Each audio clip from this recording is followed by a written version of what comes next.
한번 따라하시 바랍니다. 상처 입은 치유자.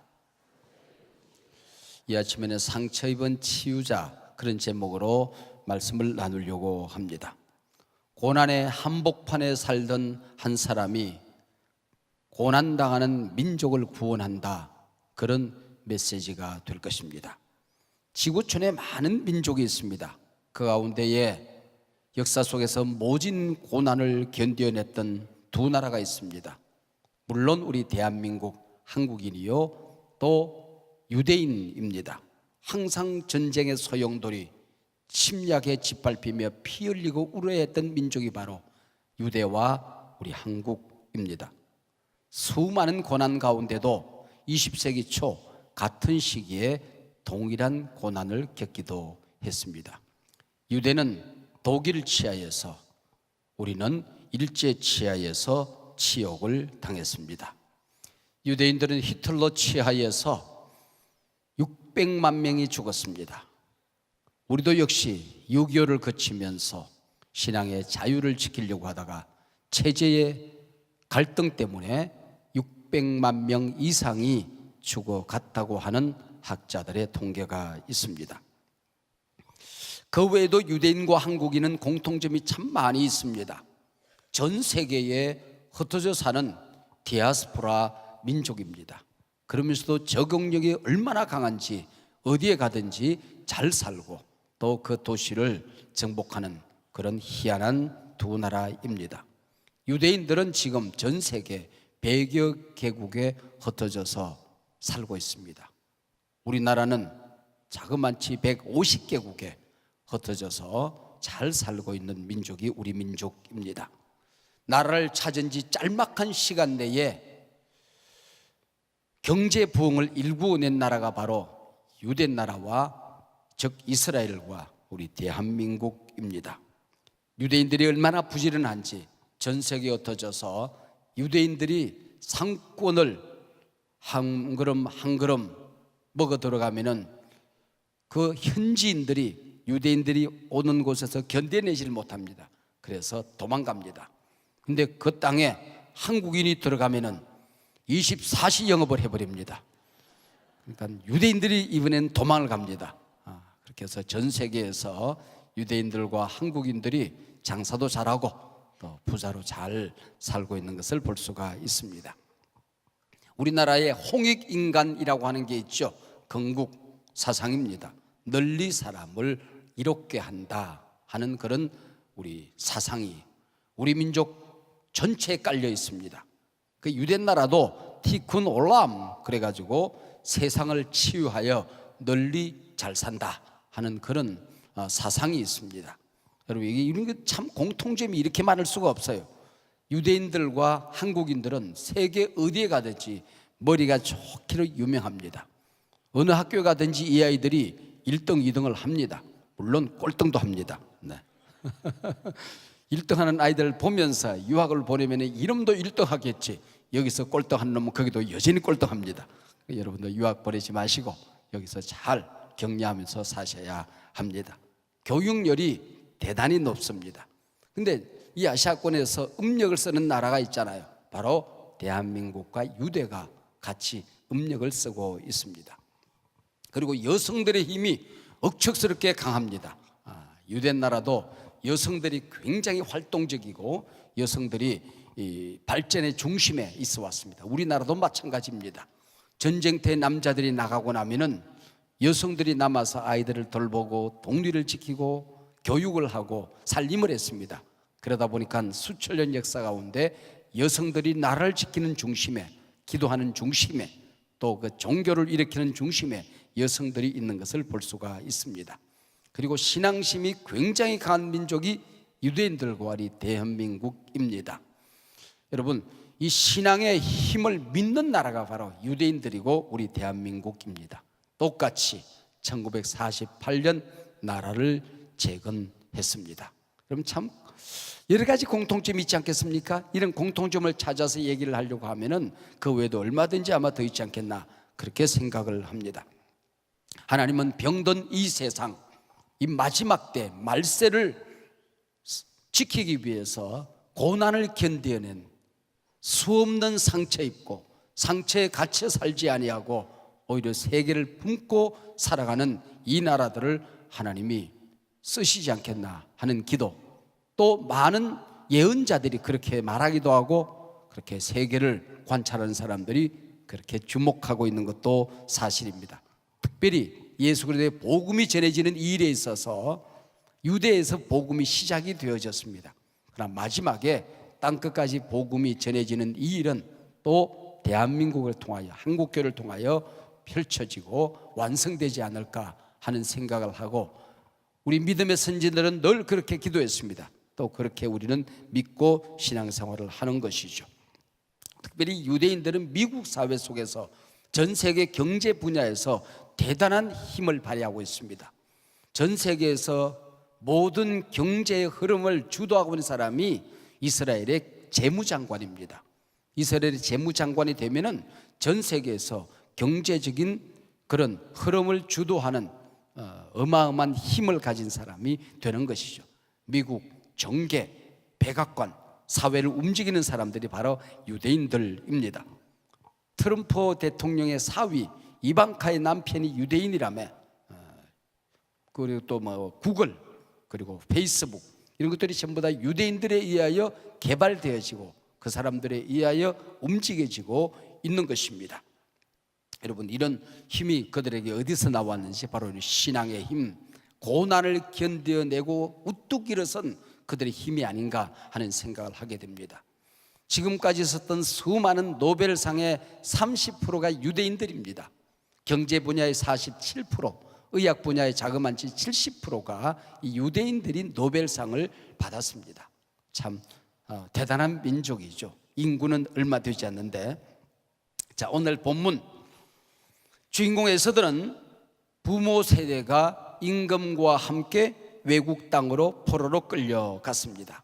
70년간 이주민이 되어서 모진 고난과 고통을 견디어냅니다. 고레스의 배려로 포로 생활에서 많은 사람이 고국 땅으로 돌아옵니다. 이런 와중에도 돌아오지 못하고 포로로 끌려갔던 거기서 2세, 3세대 그리고 계속 흘러가며 사는 사람들이 있었던 것입니다. 낯설고 물서른 땅에서 이주민으로 살게 되는 것이죠.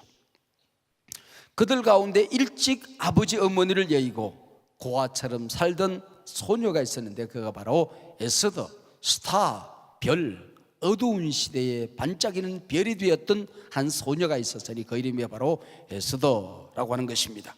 이 가련한 소녀 에스더를 통해서 하나님은 몰살 위기에 직면했던 이스라엘을 건져내는 것이죠. 그래서 상처 입은 치유자가 되는 것입니다. 이 세상에 살아가면서 삶에 고난이 없는 사람이 어디 있겠으며, 또 사람들과 더불어 살면서 상처 없는 사람이 어디 있겠으며, 삶의 환경이 하나님 나라 갈 때까지 내 마음에 드는 삶의 환경 속에서 사는 사람이 도대체 누가 있겠습니까? 그러나 그런 고난, 상처, 그런 아픔, 실패에게 묶여 살아가는 사람은 하나님이 쓰시지 않습니다. 그렇기 때문에 상처를 견뎌낸, 고난을 디디고 일어선, 모든 환경을 긍정적으로 해석하고 살아가는 구겨지지 않은 품성과 인격을 가진 사람들에 의하여 역사는 만들어져 가는 것이고, 그들 때문에 주변의 사람들이 힘을 얻고 살아나게 되는 것입니다. 그래서 사가들은 근대 모진 고난을 견뎌낸 한민족을 마지막 때에 쓰실 것이라고 하는 데에 있어서 의심의 여지가 없다, 그렇게들 생각을 합니다. 우리는 일제의 그 모진 고난을 견뎌냈습니다. 나라를 빼앗겼습니다. 그리고 이름을 빼앗겼습니다. 말을 빼앗겼습니다. 모든 양식을 빼앗겼습니다. 인권과 자존감을 송두리째 빼앗기고 살았던 바로 35년간의 그 아픈 세월이었습니다. 이것을 견뎌내고 우리는 일어서게 된 것입니다. 6.25 동족 상잔의 무서운 아픔을 우리는 디디고 또 일어섰습니다. 그 이후에 전 세계에서 가장 가난한 나라라고 하는 배고픔, 분단된 나라에서 아파 울었고, 또 어쩌면 전쟁이 일어나면 어떡하나 하는 생각 때문에 두려워서 몸소리치며 떨었습니다. 떠드는 사람들은 역사를 얘기하는 사람들은 하룻밤도 기도하지 않고는 편히 잠들 수 없는 지난 시간들을 보내야 했습니다. 그러나 이것이 하나님의 뜻이라고 하는 것입니다. 욥을 의인으로 쓰셨듯이 하나님께서 마지막 때에 이 민족, 이 나라를 들어 쓰시기 위하여 이런 모진 아픔의 시간들을 견뎌내게 하셨던 것이죠. 그냥 요셉을 극무충기로 삼은 것이 아니라 우물에 집어 던져집니다. 미디안 장사꾼에게 팔려갑니다. 어린아이가 말이 통하지 않는 나라에 들어가서 노예 생활을 해야 했습니다. 머슴살이를 합니다. 그리고 청년이 되어서 유혹을 이기고 신앙을 가졌다는 사실 때문에, 하나님을 믿어서 그 문화 속에 젖어 살 수 없다는 사실 때문에 억울한 누명을 쓰고 감옥에 갇혀집니다. 정말 주인처럼 아비처럼 섬겼던 그런 관료들이 요셉을 잊어버립니다. 감옥에서 외롭게 쓸쓸하게 배신감에 젖어서 울 수도 있었을 것입니다.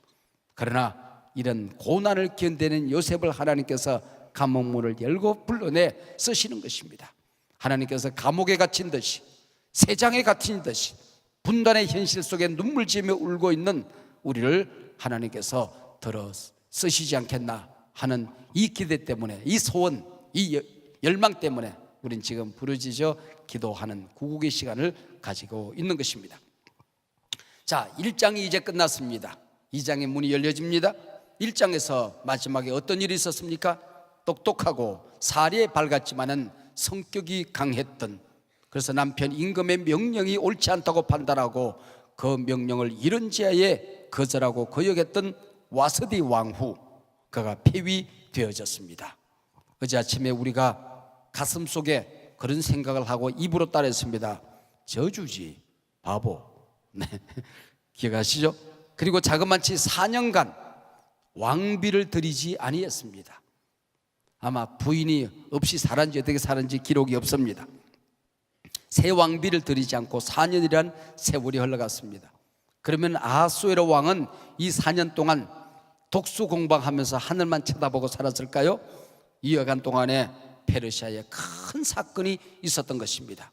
아테네, 즉 그리스와의 엄청난 전쟁이 있었던 것이죠. 180일간 술 파티를 통해서 그가 다스리던 인도부터 시작하여 유럽, 저 아프리카까지 127도에 사는 총독들과 장수들을 불러다가 어마어마한 술 파티를 하면서 협력을 구합니다. 파병을 요청하고 협조를 얻어내게 되는 것입니다. 그러니 그렇게 크지 않은 그리스라는 나라가 이 어마어마한 페르시아를 이길 수 있다는 것은 도무지 불가능한 일이죠. 그래서 그리스는 아테네 시를, 군사기지를 몽땅 비워버립니다. 그들이 쳐들어갔더니 그냥 공동묘지처럼 사람이 살지 않는 곳이었습니다. 깜짝 놀라죠. 봤더니 시민들은 전부 다 시골로 흩어지고, 그리고 군사들은, 정권을 가진 사람들은 대에 올라탑니다. 바다로 나가버린 겁니다. 그러니까 육지에서는 도무지 이길 수 없었던 이 그리스는 해전을 감행하게 되는 것이죠. 이 전쟁이 이렇게 계속되고 있었던 것입니다. 이 전쟁이 이름하여 살라미 전쟁, 전투라고 하는 이름입니다. 그토록 와신상담 준비했던 전투에서 아하수어로는 보기 좋게 패전을 하고 돌아옵니다. 그의 아버지는 마라톤 전투에서 보기 좋게 패전합니다. 그렇게도 잘 준비한 전투 이것만은 그리스에게 살라미 해전에서 아주 망신살이 뻗쳐서 돌아오게 되는 것이죠. 얼마나 상심이 컸을까요? 의기소침할 수밖에 없었겠죠. 얼마나 부끄러웠을까요? 대국의 임금의 체면이 말이 아니었습니다. 손상될 대로 손상된 것이죠. 세상 사람들 말로 은필칭, 쪽이 팔렸을 것입니다. 하이, 쪽팔려. 그리고 집에 돌아왔습니다. 이런 상황 속에 에스더 2장 1절이 펼쳐집니다. 그 후에 이렇게 2장은 시작이 되어지죠. 그 후에 아하수르 왕의 노가 그침에 와스디와 그가 행한 일과 그에 대하여 내린 조서를 생각하거늘, 그 후에 이 말 속에 많은 사건들을 요약하여 싣고 있습니다. 4년이라는 세월이 흐른 다음에 그런 얘기입니다. 그리고 그 안에 있었던 살라미 전투, 그리스와의 그 어마어마한 해전, 이런 정말 부끄러웠던 의기소침한 온갖 상심이 되었던 이런 일들을 다 겪은 후에 그런 얘기입니다. 그게 근심을 하다가 낙심하다가 4년 전 자신이 분노했던 그 일조차도 몹시 부끄럽게 여겨지던 어느 날, 그런 뜻입니다. 그 후에 와서 네 왕후를 생각하거늘, 여기 생각했다 하는 얘기는 내가 너무했나 하는 생각이 들었겠죠. 후회스러운 마음으로 이것저것 생각하거늘, 그를 그리워하는 마음까지 지금 솟구치고 있었다 하는 이 말이 생각하거늘 하는 말입니다. 이때 마음이 바빠진 사람들이 있었을 것입니다. 정말 임금이 폐위된 와서들을 복귀시키기라도 한다면은 폐비를 간청했던 자신들의 목이 10개, 100개라도 살아남을 수가 없었겠죠. 그래서 신하들이 일단 복귀는 있을 수 없는 일이라고 여론을 조성하고 임금에게 이런 법도는 없다라고 아뢰게 되는 겁니다. 그리고 전국에서 아리따운 처녀들을 다 모아서 그들 중에서 임금님이 마음에 드는 처녀를 선택하여 왕후로 모시면 어떻겠습니까? 라고 제안을 했을 때에 임금이 좋게 생각했다, 좋게 여겼다, 그렇게 성경은 기록하고 있습니다. 바로 이때 성경은 포로로 잡혀와서 고향 땅으로 돌아오지 못하고 아버지 어머니를 잃고 외롭게 살던, 고아처럼 살던 에스더를 성경은 소개를 합니다. 에스더를 무대에 등장을 시키게 되는 것이죠. 바로 이때를 위하여 숨겨놓았다는 듯이 성경은 짠 하고 에스더를 무대에 등장시킵니다. 바로 이때 이 말이 에스더서의 굉장한 주제가 되는 것이죠. 바로 이때 저 뒤에 가면은 모르드게가 말합니다. 이때를 위함인지 누가 알겠느냐? 네가 왕후가 된 것이 바로 이때를 위함이 아니겠느냐? 바로 이때 준비된 자에게는 쟁기가 들려지게 되는 것입니다. 기도로 준비한 가정은 반드시 하나님이 쓰시는 겁니다. 준비된 교회는 위기의 시대에 하나님이 들어 쓰시는 것입니다. 준비된 민족은 하나님이 외면하지 않는 것입니다. 바로 이때에 짠, 내가 준비한 인물이 있어 하고 성경은 역사의 무대 한복판에 에스더 별을 떠올리는 것입니다. 칠흑같이 어두운 땅에 샛별 하나가 반짝 떠올랐으니 그가 바로 에스더, 스타, 별이라고 하는 소녀였습니다. 소개는 간단합니다. 모르드게는 사람이 있었다. 그의 삼촌이 있었다. 이 삼촌 아마 큰아버지가 아닌가 생각합니다. 그 큰아버지와 큰어머니가 죽었는데 그게 딸이 하나 있었다. 그가 바로 에스더다. 그래서 모르드게는 큰아버지의 딸 에스더를 자기 딸처럼 자기 집안에서 잘 양육했다, 이렇게 말합니다. 에스더가 어떻게 어려움을 겪었는지, 아버지는 어떻게 죽었는지, 어머니는 어떻게 세상을 떠나셨는지, 얼마나 모진 고난과 어려움이 있었는지, 그리고 어린 시절, 청소년 시절은 어떻게 보냈는지 모든 것을 생략하고 모르드게의 집에서 어머니 아버지를 잃고 양자처럼 잘 자랐다, 이렇게 표현하는 것으로 성경은 끝이 납니다. 한 아이가 일찍 부모를 잃었습니다. 아버지의 어머니의 사랑을 받고 자라야 될 어린 나이에 사랑받지 못하고 사랑 먹지 못하고 이방 땅에서 노예로, 이주민으로 살았습니다. 그렇게 산다는 게 얼마나 커다란 어려움, 고통이었을까요? 하나님은 의지할 곳 없는 이 에스더를 들어 쓰십니다. 이 약한 자, 강한 자를 하나님이, 주님께서 강한 자의 손에서 민족을 구원하기 위하여 약하디 약한 가녀린 소녀를 들어 쓰셨다고 하는 것입니다. 제가 식사를 하고 나면은 바이타민을 몇 알 입에 넣습니다. 목사님들이 늘 물어요.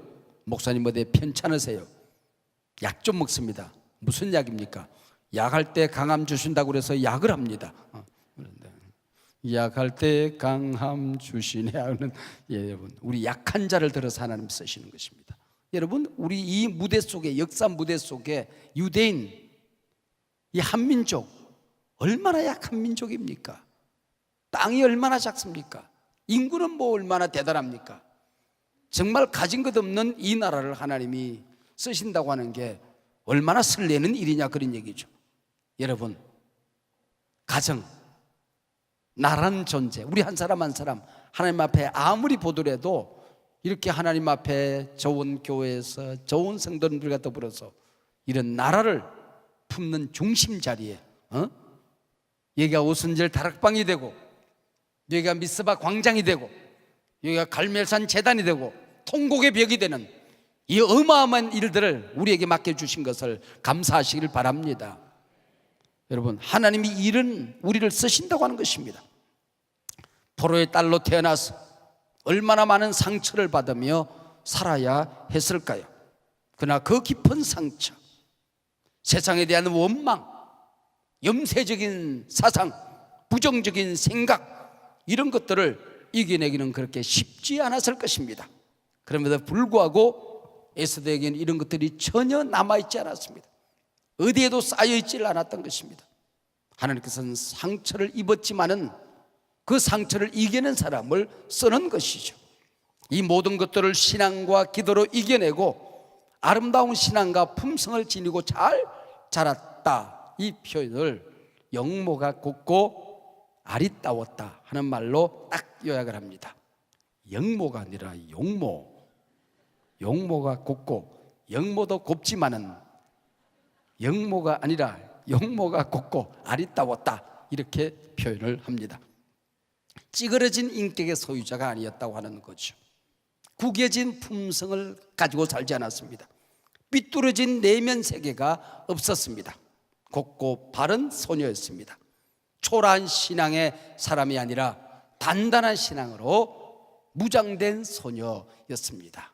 요셉이 고난을 이기고 감옥문이 열려졌을 때에 나라를 살려내듯이 이 포로 고아로서 자랐던 이 소녀가 믿음을 구기지 않았을 때 하나님께서 쓰셨다는 것입니다. 아기 칫솔이 있었습니다.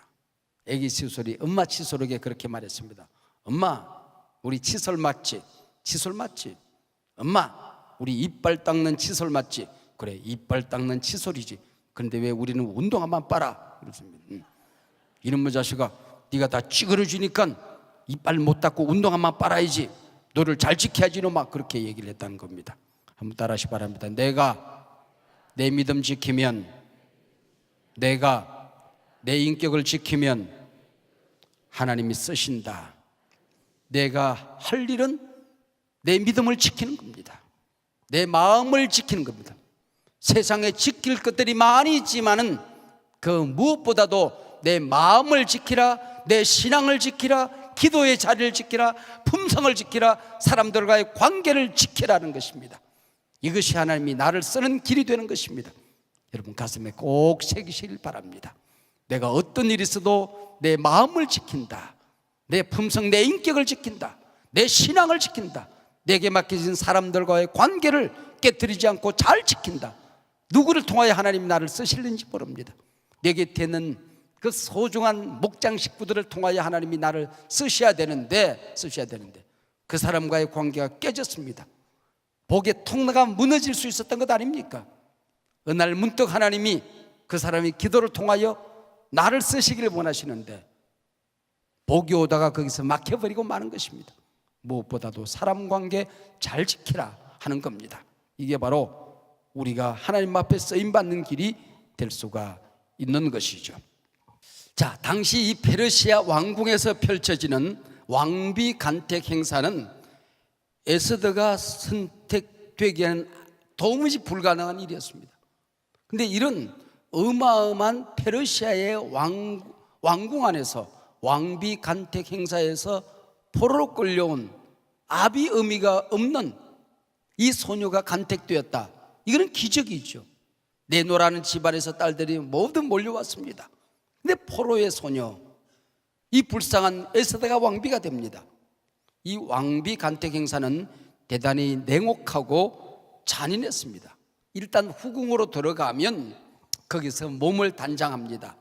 그리고 어느 날 임금이 하나씩 불러서 그리고 임금을 만나고 하룻밤을 지냅니다. 그리고 왕비로 간택이 안 되면은 다른 후궁으로 옮겨집니다. 그리고 평생을 거기서 지내야 되는 것입니다.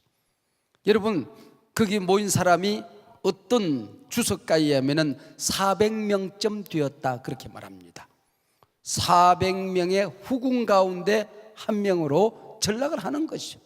집에도 못 돌아갑니다. 평생 그곳에서 후궁으로 살아야 했던 것입니다. 이런 행사에서 이방 땅에서 온 고아 소녀 에스더가 왕비로 선택이 되게 되는 것입니다. 어찌 이런 일이 가능했을까?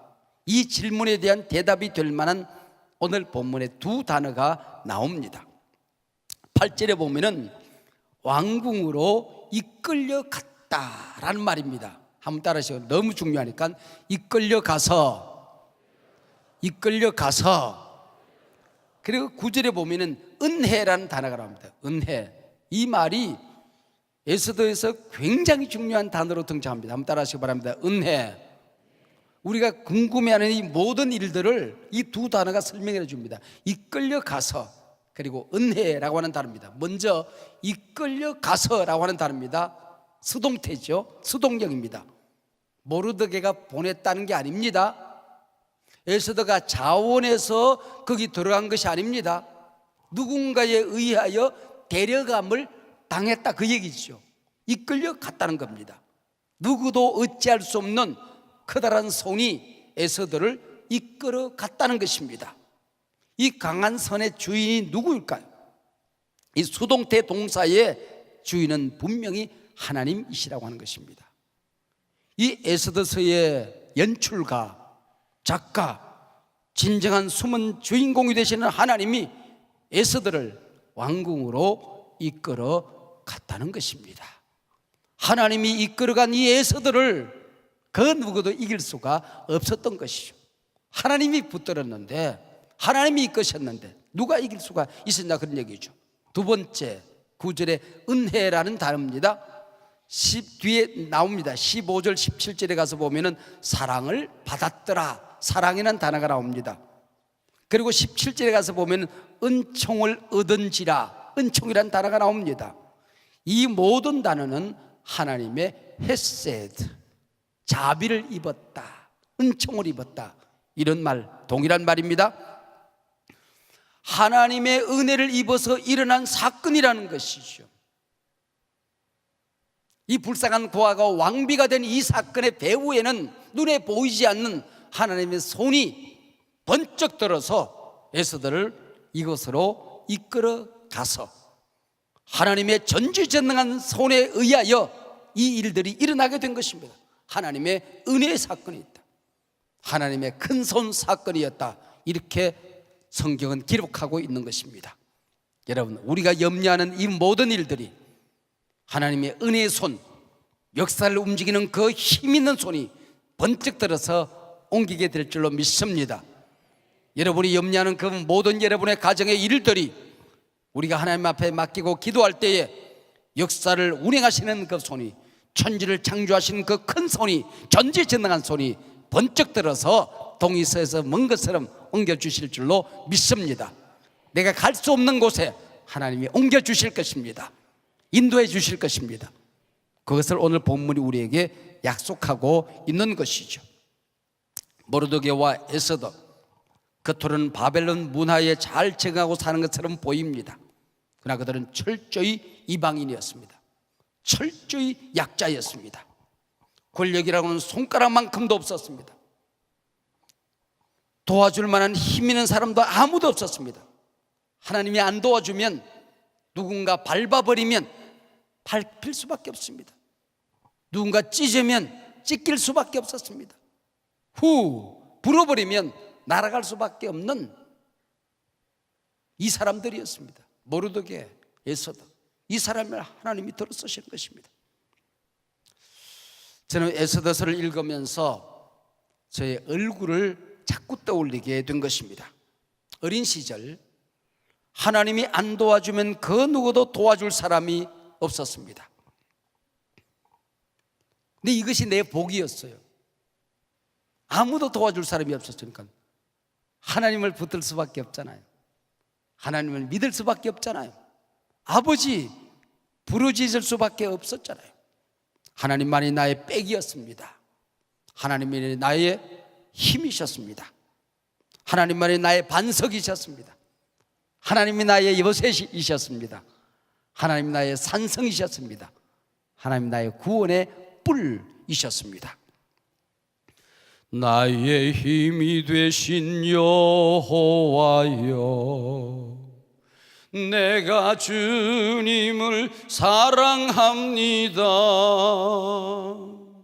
주는 나의 반석이시요 나의 요새시라. 주는 나를 건지시는 나의 주, 나의 하나님, 나의 피할 바위시요 나의 방패시라. 나의 하나님,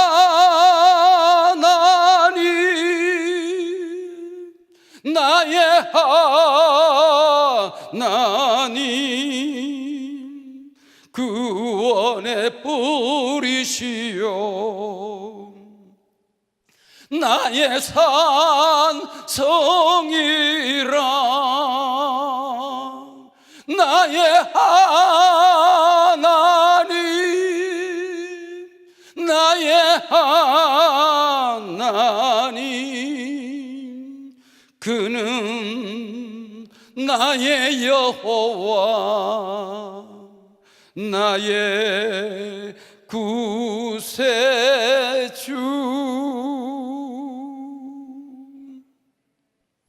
기도하십시다. 하나님 아버지, 고맙고 감사합니다. 여기 힘없는 사람들 모였습니다. 나를 경영할 어떤 힘도 없는 사람들이 여기 모였습니다. 하나님, 세계를 경영하기는커녕 나 혼자 일어서 있기조차 힘든 사람들이 여기 앉아 있습니다. 하나님, 우리를 불쌍히 여겨 주시옵소서. 이 민족 살려 주시옵소서. 한국교회 다시 붙들어 주시옵소서. 내게 맡겨진 사람들 하나님 앞에 올려드립니다. 하나님의 손에서 역사를 경험하기를 원합니다. 주여 도와주시옵소서. 예수님 이름으로 기도하옵나이다. 아멘.